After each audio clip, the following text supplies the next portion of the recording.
В Скопие беше извършено вербално и физическо нападение срещу журналиста и дългогодишен активист на българската общност в Република Северна Македония Владимир Перев. Как е той и защо не стихва езика на омразата в нашата съседка? Включваме Владимир Перев сега. Здравейте, господин Перев. Здравейте. Здравейте, добър ден, да кажа. Не знам доколко е уместно, но кажете ни как сте след това нападение? Добре съм да ви кажем. Ако говорим нещо за физически някакви последствия и така, нема нищо. На старите очила тук пръснато ми е стаклото. Само да кажем за унижението, което съм го претърпил, това времето ще се потрудиме да го излечим. Какво се случи, господин Перев? Просто не знам ни аз. Отивам да купувам и в един момент в продавницата, в супермаркета и в един момент един човек се обажда към мене с най-обидните думи, които могат и съм ги написал. След това идва, опитва се да ми удари, така закача ми очилата, заминава си след това. Аз се връщам, искам да обновим битката, да кажем, тогава той почва да казва, той ме напада и там имаше двама по-големи мъже. Той вече човек на 40 и по-малко години, 100 килограми, и аз къде мога да се бием с той човек, но тия двама едни по-големи и млади казаха му, айде махай се от тук и така човека се замина. Просто един класически език на омразата, който го чуваха, там само жени беха почти в маркета, които всички го чуваха и беха направо. Но все пак хората са реагирали там, по които са били покрай вас, нали така? Да, те беха вече тръгнали, те си беха платили сметките и тръгнаха към изхода да си ходят. И когато чуха разправата на висок тон, понеже той говореше много високо, аз помълчих, реагираха. Двама души реагираха. Как си обяснявате този език на омразата, господин Перев, когато си говорим, че имаме договор за приятелство и добросъседство с Република Северна Македония, че се опитваме да изчистим разногласията, те да поемат по пътя към Европа и виждаме и този случай с вас, и предишните случаи, за които сме говорили за нападения над българи? Вижте, вече отдавна не верувам на добрите думи за отношенията Македония-България. Значи вече трябва да се каже, да се говори за дела, трябва да се каже за конкретни неща. Зарем вие не гледате, че каква е една личност, кой е и какъв е и защо е важен един Владимир Перев, един обикновен човек, да кажем, срещу това, което го чухме последните 7-8 година дена около изградбата на железопътната линия Коридор 8. Където един вице-премиер и министър говори за българите като мизерници, иска да отнеме парите и да ги префърли на коридора номер 10. Обидни думи за след 3 месеци след това да се отвори процесът на подписване на междусебни договори за пробиване на тунела на Гюешево и продължаване на изградбата на железопътната линия. Сега, какъв съм аз и къде съм аз в цялата тая ситуация, в която се насажда класическа омраза към всичко българско, което е в Македония. Омраза към хората, които се идентифицират като българи, омраза към културното, историческото минато наше, кое е тук и кое селективно се присвоява. Те не искат да се всичките исторически личности българи.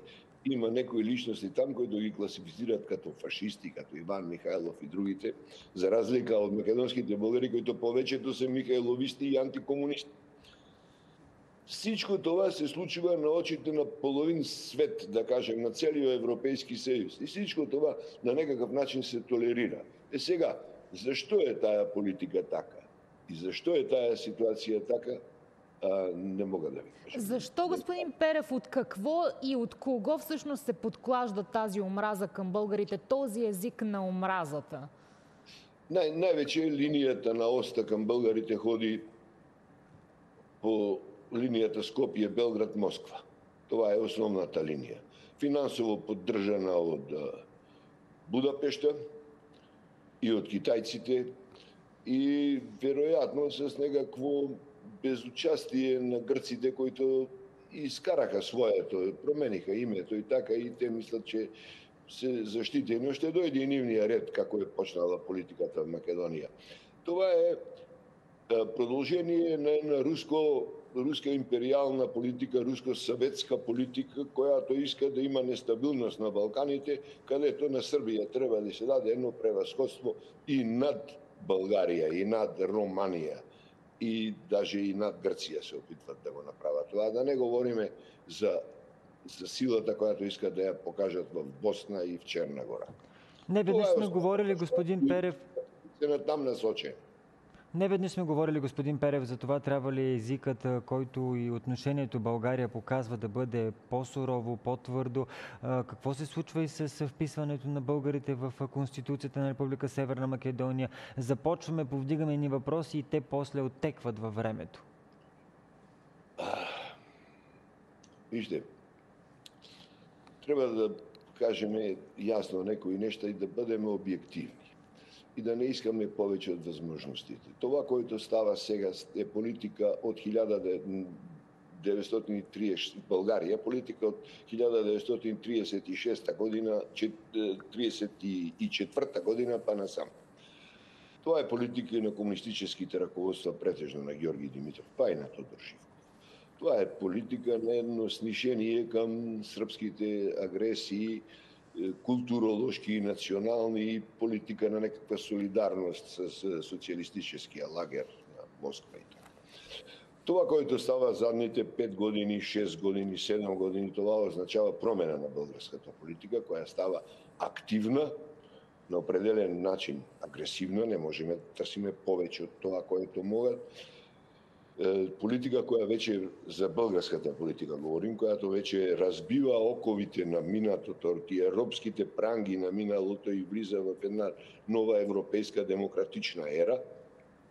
А от друга страна имаме натиск към македонската дипломация и политика да се съчуват, да се регенерират, възобновят илузорните стойности, ценности на времето на Йосип Брос Тито, на Югославия, на някакво югославско племе, нация, чрез турбофолк музиката, ако баш искате, чрез филмите и така. Това е борба на две опции за бъдещето на Македония.